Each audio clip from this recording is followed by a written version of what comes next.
నువ్వు అనుకున్నట్టు నాకు అమ్మాయికి ఏ సంబంధం లేదు. నిజం చెప్పాలంటే వాళ్ళ అమ్మా నాన్న పేర్లు కూడా నాకు తెలివి తెలుసా? అనవసరంగా నువ్వు. మా అమ్మ పేరేంటి? మీ అమ్మ అమ్మ మీ అమ్మ పేరు నోట నాంతుంది బయటకు రావట్లేదు. అది అమ్మ పేరు. ఎంత బాగా యాక్ట్ చేస్తున్నావు నువ్వు, మోసగాడివి. శైలు ఏంటి? ఆహా, ఇప్పుడు ఒక అమ్మాయి నాతో కూర్చుని కాఫీ తాగేదా మాత్రాన ఆ అమ్మాయి నీకు పోటీ అవుతుందా? అర్థం మాట్లాడతావేంటి? ఊరికను చూసావా, ఇప్పుడు నేను చెప్పిన ఎగ్జాంపుల్ తో నీకు అంత కరెక్ట్ అనిపిస్తుంది కదా? మీరిద్దరు ఒకే కార్ నుంచి ఎందుకు దిగారు? అది కూడా చూసావా, ఇప్పుడు ఆటో దొరకపోతే మనం ఇలా ఇలా అంటాం, అలా లిఫ్ట్ ఇచ్చింది ఎక్కువచ్చాను. అందులో తప్పే ఉంది. నీళ్ళు లేదు, నువ్వు మారిపోయావు. నా మీద ప్రేమ తగ్గిపోయింది. ప్రేమ తగ్గి అది నువ్వు ఎలా చెప్పగలవు?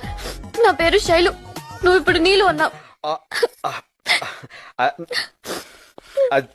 Really very sorry Neel. నాకు తెలుసు